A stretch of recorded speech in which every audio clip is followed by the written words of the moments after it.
Okay, hello, welcome back to the Currents of Podcast. I am here with Emmanuel. He has worked at Alamo Drafthouse and Felix Brewhouse, and I'm here giving a few questions surrounding the movie theater chain and talk about, I guess, my overall topic that I kind of discussed before on the solo segment. So I'm gonna ask you five questions, Emmanuel, if that's all right with you. Yeah, go ahead. Yeah, so the first question is let's start by asking you, what was your first movie theater experience? What movie did you go to watch at that time? Er, Movie theater experience. Do you mean like by work when I was working there, or like as a memory, like as a child? As a child. As a child, ooh, if I can remember, because to be honest, I didn't really go to movie theaters as much as a kid. Usually for I guess like bigger kid animation film, but the earliest that I can recall was for Chicken Little back in 2005, I believe that's when it was released. I know I was really hyped for that movie as a little kid. We went it was a pretty good experience, I would say. Like from what I can remember, because I was just a little kid. Yeah, yeah. Um Yeah, so that's all I can remember from that. It's just more like going in there. I have to share popcorn with my brother, mother, and it was okay. I mean, I was happy to watch the movie. Yeah, that's good. Yeah, I think I watched Chicken Little at in DVD, I want to say. Uh, but damn it, Chicken Little I think it was a Disney movie if I remember correctly. It's interesting. Yeah, it is. It was Yeah, one of the first movies to release in 3D. The I Not 3D with the red and the blue 3D glasses. animation. Yeah, not 3D, like 3D watching it on the screen with Yeah, yeah. the I forgot what technology it was, like the HD 3D, if it Yeah, yeah, is. yeah, But yeah, like where they changed the glasses lenses, like because I know before prior yeah. movie theaters, or I believe prior, but I'm not too sure. I know Chicken Little, it was the first or something with 3D. That's all I can say. Yeah, I think they were using a new technology at the time, and it was a weird movie, honestly, for me. I think it was just I think people just bought the DVD just for that new technology they were using, and people were like, just buy it. But yeah. Question number two. So let's talk about your experience working at the movie theaters. How was your experience working at Alamo Drafthouse compared to Felix Brewhouse? Okay, so at Draft House, honestly, out of all jobs, Draft House and Flicks, I will say that too. They were one of the most fun experiences as for working, I worked at fast food, um, mainly restaurants, but something about Draft House and Flicks, the working experience is just really fun. All the coworkers there are relaxed, cool. Managers are as cool as well, and then just in general, like the vibes of it, seeing people coming in to watch the movies, it will be busy, hectic.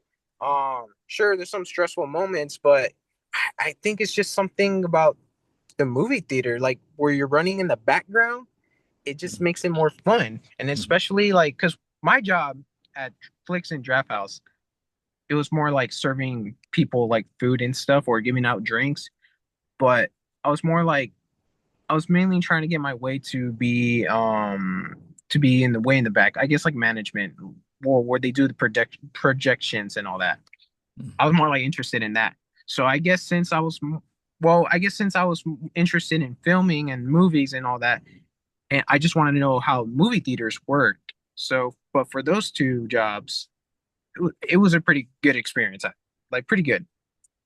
And how do you feel like this is kind of off topic, but I guess some people talk about how a movie theater experience is just you go into movies, maybe you bought some popcorn beforehand, and you want no one to disturb you compared to like Alamo Draft House or Felix Brew House, where like someone's constantly coming to serve you Oh, food. Yeah. Do you feel like I guess the dine-in experience is better for the movie theaters, or do you prefer just like buying the food beforehand and then just no disturbance? Okay. So both in Flicks and Draft House, we were trained to like basically um not to be in the way as much as possible, Mm, which would like they train us to do that. Like we had to duck down, give out the food, whisper, but I see what you mean. Yeah, personally me, I like the dining experience, but I would prefer going to the theater if I've already seen that movie if I already seen the movie before. So Flicks and Draft House, they usually do reruns of films, or if I just want to see a new film again, um, it's good to go to those places. Or if you want to go watch the movie and you like to have like the better food service, because I know Draft House and Flicks they make way better food than the Santikos and Regals that we have here. Um, but yeah, I do know like sometimes I get a little annoying or because people will come by late too to the theater and then they have to order and then like you would just see everybody else like the runners and servers coming in back and forth and it would just be in the way why you rather just focus on the movie when it already started. mm, So to me it's like it's best for Draft House and Flicks to be there early, like 30 minutes to an hour before the showing actually starts. That way, once the main movie plays, you already have your food and you don't have mm. to really worry as much people going back and forth. While it's okay when the ads are playing or trailers, because at that point you're not really focused. It's not the main movie that's playing.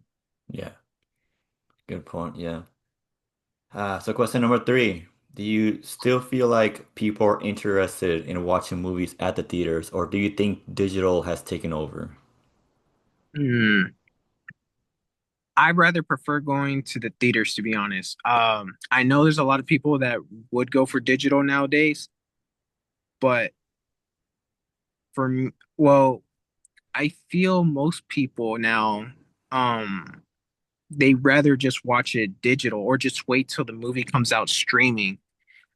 Depends on probably money wise or something, because they're already paying for subscription, and then um going to the theater, you have to pay for, well, you don't have to pay, but you obviously usually for the experience it'll be popcorn and drink and that already adds on the ticket and the tickets already go up a little bit higher or a little bit higher than it was back then.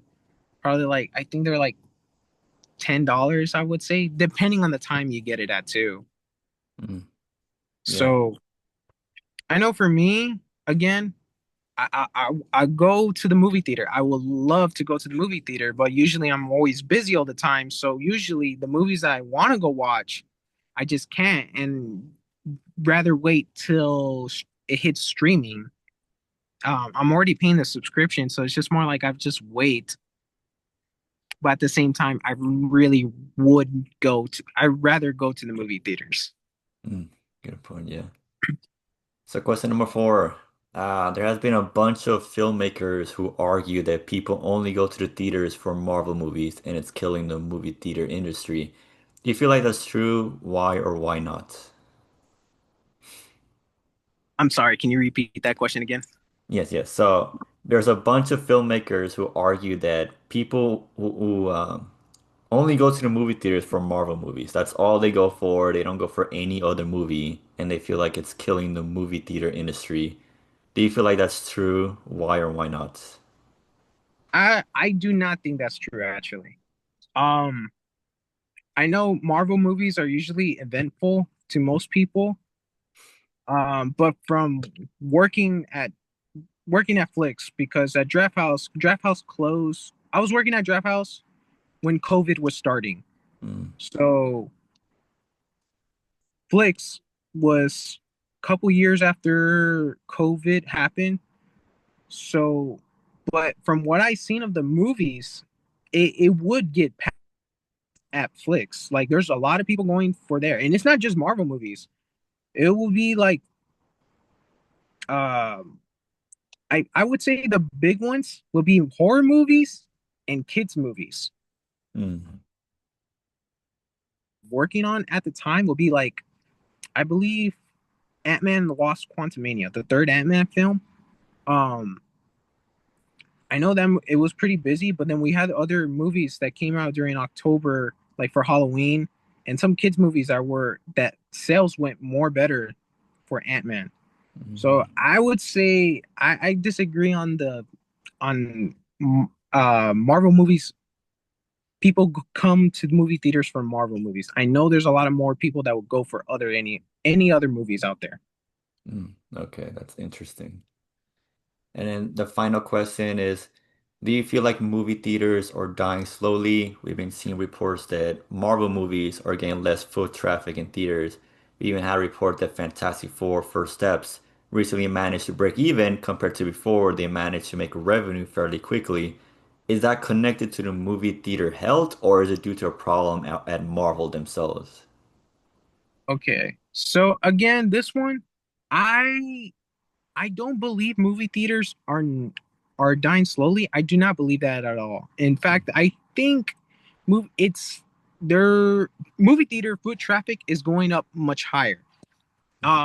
I see a lot more theaters now are doing more reruns in standard theaters because I know Flix and Draft House will do um some reruns of older films, but I'm starting to see with Regals and Santikos that they're like re-releasing movies back in theaters to be like for example Back to the Future, they're re-releasing it for IMAX on October 30th 31st, I believe.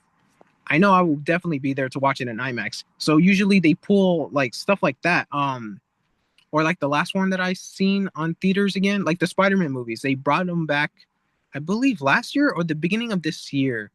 No, it was last year. They brought the Spider-Man movies again. I know that's a Marvel property, but it's the older Spider-Man films. But other than that, like for Marvel stuff, like the newer films, Captain America, Brave New World, Thunderbolts, Fantastic Four, I think it was just more like the issues that happened at Marvel. A lot of people, I would say, probably lost their trust in Marvel, if that makes sense. Mm. I know for me, after Ant-Man, Wasp, Quantumania, I my expectations for Marvel dramatically went down, and I feel like we're seeing that effect going on for those Marvel movies. So I would say, yeah, the Marvel movies that are not hitting $1 billion right now that came out this year, um, I think it's just the issues from Marvel, like from the fans and from the casual audience too. Because same thing for the casual people. There's like so many things that goes on. Like for example, Disney Plus that not many people are gonna watch it. So for Thunderbolts, they're not gonna really know too much about the characters, even though in Thunderbolts they do explain like quickly for certain characters, but to most people it's like who are these guys? Yeah, yeah. That makes a lot of sense. That's about it. Do you have any extra comments or opinions you want to add before we end this interview? I don't really have anything in my mind to be honest. Yeah, I do not actually. It's okay. Don't worry about it. But yeah, that's about it for this interview, and I'll be back for the podcast. Thank you for watching.